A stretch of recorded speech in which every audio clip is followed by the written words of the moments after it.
భరద్వాజ గారు, ఈ సల్మాన్ ఖాన్ ఇంటిపైన దాడి అనేది నిన్న మొన్న మనం చూస్తున్నాము, హడావుడి నడుస్తుంది. ఆ గవర్నమెంట్కి సంబంధించిన సీఎంలు కూడా అతని ఇంటికి వెళ్ళి సంఘీభావం తెలుపుతున్నారు కొంతమంది. ఏంటి అసలు దాడికి సంబంధించిన పూర్తి వివరాలను బయటకు తెలిసాయా? ఆ టైంలో ఏం జరిగింది ఏంటి అనేది బయట జరుగుతున్న చర్చ ఏంటి? అంటే బాలీవుడ్లో ఈ తరహా దాడులు కొత్త ఏం కాదండి, ఇంతకుముందు కూడా మనం చూసాం. గుల్షన్ కుమార్ గుర్తే ఉండుంటాడు కదా, టీ సిరీస్. అవును, ఆయన్ని ఆ రోజుల్లో కాల్చి చంపేశారు. ఇలాగే ఇదే పద్ధతిలో అటాక్ జరిగింది, మాఫియా అటాకే అది. అయితే ముందు ఆ రోజుల్లో ఒక మ్యూజిక్ డైరెక్టర్లు ఇద్దరు ఉండేవాళ్ళు, నదీం శ్రావణ్ అని. అందులో ఆ నదీం మీద ముందు డౌట్ వచ్చింది ప్రపంచానికి. ఆ తర్వాత అతను కాదు అని తేలింది, వేరే అతను నేనే చేశానని చెప్పి ఒప్పుకున్నాడు. యావజ్జీవ శిక్ష పడింది, అతనికి జైలుకి వెళ్ళిపోయాడు. ఇప్పుడు మొన్న 14వ తారీఖు జరిగింది సల్మాన్ ఖాన్ ఇంటి మీద అటాక్. అవును. ఈ అటాక్లో పాల్గొన్న ఇద్దరు గుజరాత్లో దొరికారు. అందులో ఒక అతను సాగర్ పాల్, రెండో అతను గుప్తా, విక్కీ గుప్తా. వీళ్ళిద్దరూ కూడా ఒక మాఫియా గ్రూప్తో అసోసియేట్ అయి ఉన్నారు, లారెన్స్ గ్యాంగ్ అనే దాంతో అసోసియేట్ అయి ఉన్నారు అనేది బయటకు వచ్చింది. ఆల్రెడీ ₹1,00,000 వీళ్ళకి అడ్వాన్స్ పే చేశారు అని. పేమెంట్ అయింది, బ్యాలెన్స్ అమౌంట్ పని అయిపోయాక ఇస్తామని చెప్పారు. వీళ్ళు 3 సార్లు రెక్కీ నిర్వహించారు అక్కడ. ఇవన్నీ ఇన్ఫర్మేషన్ బయటకు వచ్చింది ఇప్పుడు. అయితే లారెన్స్ గ్యాంగ్ ఎందుకు సల్మాన్ని టార్గెట్ చేసింది అనే దానికి సంబంధించిన వివరాలు ఇంకా బయటకు రాలే. ఇది రకరకాలుగా ఉండొచ్చు, అంటే ప్రొడక్షన్ సైడ్ కూడా వాళ్ళు ఇన్వాల్వ్ అయినటువంటి సందర్భాలు ఉన్నాయి. Production side, okay. Production side అంటే సినిమా నిర్మాణాల్లో వాళ్ళ డబ్బులు ఫ్లోట్ అయినటువంటి సందర్భాలు ఉన్నాయి, మాఫియా డబ్బులు. వాళ్ళు కంట్రోల్లోకి తీసుకుని ప్రొడక్షన్ని, వాళ్ళు ఎవరైతే తమకు వ్యతిరేకంగా ఉంటారో వాళ్ళని టార్గెట్ చేసినటువంటి సందర్భాలు చూసాం. ఈ మాఫియా సినిమాలతో ఉన్నటువంటి రిలేషన్స్ మీద కూడా ఆల్రెడీ కొన్ని సినిమాలు వచ్చినాయి. అవును. పర్టికులర్గా బాలీవుడ్లో ఈ మాఫియా హోల్డ్ అనేది చాలా ఎక్కువ ఉంది. థియేటర్స్ దగ్గర నుంచి, థియేటర్స్ కూడా వాళ్ళ కంట్రోల్లోనే ఉంటాయి. ఎవరి సినిమా ఎన్ని థియేటర్స్ వేయాలి దగ్గర నుంచి వాళ్ళే మనోపలి చేసి డిసైడ్ చేస్తారు అనేది నడిచేది. కానీ ఇప్పుడు తగ్గింది.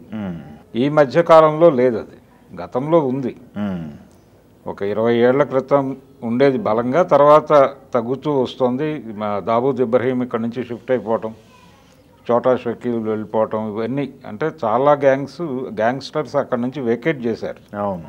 ఈ వేకేట్ చేసినటువంటి క్రమంలో కొంత తగ్గింది, ఆ ప్రెజర్ అనేది తగ్గింది.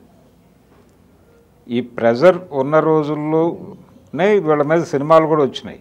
అవును. ఇప్పుడు మళ్ళీ లారెన్స్ గ్యాంగ్ ఏమిటి, అసలు వీళ్ళు ఇతన్ని ఎందుకు టార్గెట్ చేశారు, దాని వెనకాల ఎవరున్నారు, ఎవరైనా ప్రోగ్రామ్ అంటే సల్మాన్తో ఇతర విభేదాలు ఏమున్నాయనేది అతను ఓపెన్ అవ్వాలి. అతనికి సూచనప్రాయంగా అయినా కొంత స్మెల్ చేసి ఉంటాడు ఈ దాడి వెనక ఎవరున్నారు అనేది. అది ఓపెన్గా ఇంకా మాట్లాడట్లేదు అతను. పోలీసులు అయితే వాళ్ళ పద్ధతిలో వాళ్ళిద్దరిని అరెస్ట్ చేశారు, ఇంట్రాగేషన్ వెళ్ళింది. ఆ ఇంట్రాగేషన్లో వాళ్ళు చెప్పిన సమాచారం ఇది, ₹1,00,000 అనేది. అలాగే మేము ఎన్నిసార్లు రెక్కీ చేసాము, టార్గెట్ చేసాము, కంప్లీట్ చేస్తే మాకు బ్యాలెన్స్ అమౌంట్ ఇస్తామన్నారు, చాలా పెద్ద అమౌంట్గా మాట్లాడుకున్నామని చెప్తున్నారు. వీళ్ళు రెగ్యులర్గా అంటే హ్యాబిచువల్ అఫెండర్స్, రెగ్యులర్గా క్రైమ్ చేసేటువంటి చరిత్ర ఉంది వీళ్ళకి. చోట చిన్న చిన్న దొంగతనాలతో మొదలుపెట్టి ఈ హత్యాకాండ వరకు చేసినటువంటి చరిత్ర ఉంది వాళ్ళకి. కాబట్టి ప్రొఫెషనల్ కిల్లర్సే వీళ్ళు హైర్ చేసుకున్నారు. వాళ్ళు అదే ఈ క్రైమ్ కోసం హైర్ చేసుకున్నారు. లారెన్స్ గ్యాంగ్ మనుషులు కాదు వీళ్ళు, కేవలం దీనికోసం వాళ్ళని తీసుకున్నారు, నియోగించారు. అదే వాళ్ళు ప్రయత్నం చేశారు, వర్కౌట్ అవ్వలేదు అంతవరకే.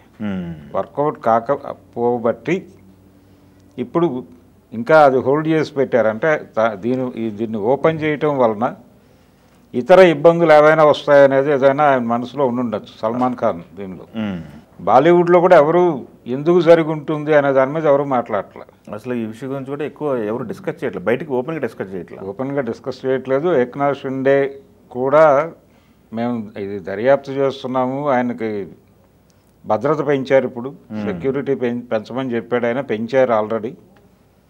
ఈ సెక్యూరిటీ పెంచటము ఇవన్నీ కాదు అసలు. విషయం ఏమిటి, ఎందుకు టార్గెట్ చేశారు, అంటే ఏ మేరకు ఇన్వాల్వ్మెంట్ ఉంది వాళ్ళకి, వీళ్ళ జీవితాల్లో, వీళ్ళ జీవితాల మీద ఏ మేరకు కంట్రోల్ నడుస్తోంది, మాఫియా కంట్రోల్ అనేది బయటకు రావాలి. బయటకు చెప్పడం వలన ఏదన్నా ఇబ్బందులు వస్తాయనే ఉద్దేశంతో హోల్డ్ చేసి ఉండొచ్చు. రేపు కోర్టుకైనా చెప్పాలి అది. అవును. అంటే ఈ కేసులు ఈ రోజున తేలే వ్యవహారం కాదు ఇది. కానీ చాలా గ్యాప్ తర్వాత ఒక్కసారి బాలీవుడ్ ఉలిక్కిపడింది. అవును. ఈ ఇన్సిడెంట్ తర్వాత ఏమిటి కండిషను, ఎవరు ఏ మేరకు సెక్యూర్డ్గా ఉన్నారు అనేది. ప్రతి ఒక్కరూ సెట్లోకి వెళ్ళేటప్పుడు జనరల్గా రెస్ట్ తీసుకోవడానికి ఒక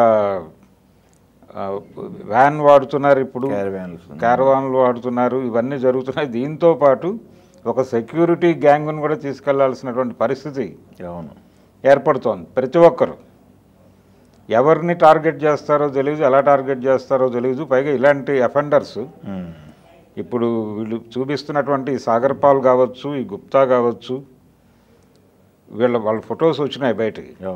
ఇలాంటి వాళ్ళు ఎక్కడైనా సరే ఏదో ఒక పనిలో చేరి, ఇప్పుడు సెట్లో సెట్ బాయ్ గానో లైట్ బాయ్ గానో చేరిపోయి ఆ క్రైమ్ చేసేయగలరు.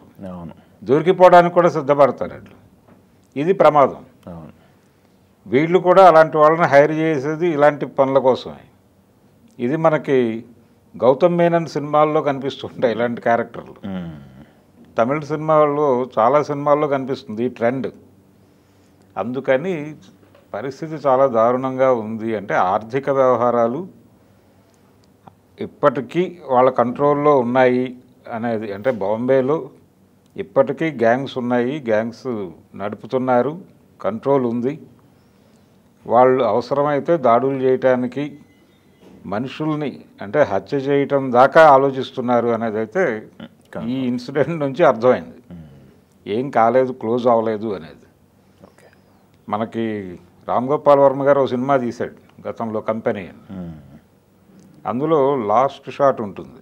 అంటే వాళ్ళిద్దరూ మొత్తం గ్యాంగ్ అంతా సర్వనాశనం అయిపోయి ఇద్దరే మిగులుతారు. ఇద్దరు అయిపోయింది కదా, నీ ఇంటికి నువ్వు వెళ్ళిపో, నా ఇంటికి నేను వెళ్ళిపోతాను అని అనుకోవచ్చు.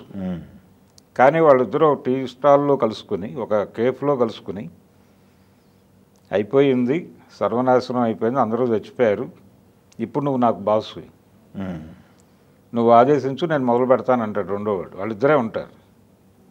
వాళ్ళిద్దరితో మళ్ళీ గ్యాంగ్ మొదలైనట్టుగా చూపించి క్లోజ్ చేస్తాడు. అలాగే ఇది అంటే క్లోజ్ అయిపోయింది అనుకోవటానికి లేదు. ఇప్పటికీ వాటి ఉనికి ఉంది. ఉనికి ఉండటం మాత్రమే కాదు, వాళ్ళు బలమైనటువంటి ప్రయత్నాల్లో ఉన్నారు. ఇప్పటికీ వాళ్ళ తాలూకా ఇన్ఫ్లుయెన్సు, వాళ్ళ దందా నడుస్తోంది, వాళ్ళు పంచాయతీలు చేస్తున్నారు.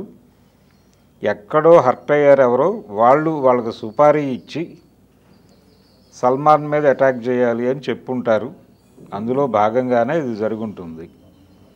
కాబట్టి పోలీసులు దీన్ని సీరియస్గానే పట్టించుకోవాలి. ఇద్దరు దొరికారు అనేది మురిసిపోవటం కాదు. టోటల్ లారెన్స్ గ్యాంగ్ అనేది బయటకు వచ్చింది కాబట్టి ఇప్పుడు ఆ గ్యాంగ్ ఇంటెన్షన్ ఏమిటి అనే దాని మీద ఫోకస్ పెట్టి పని చేస్తే కొంత సమాచారం బయటకు వస్తుంది. మిగిలిన వాళ్ళు జాగ్రత్త పడతారు కనీసం. మనకి ఇతర పరిశ్రమల్లో ఈ స్థాయిలో లేదు. మొదటి నుంచి బాంబే సెంట్రిక్గానే నడుస్తోంది గ్యాంగ్స్ అనేది. వర్మ గారు కూడా అక్కడ నుంచి వేకెట్ చేసింది ఇదే కారణం అని కూడా ఆ రోజుల్లో ఒక మాట వినిపించేది.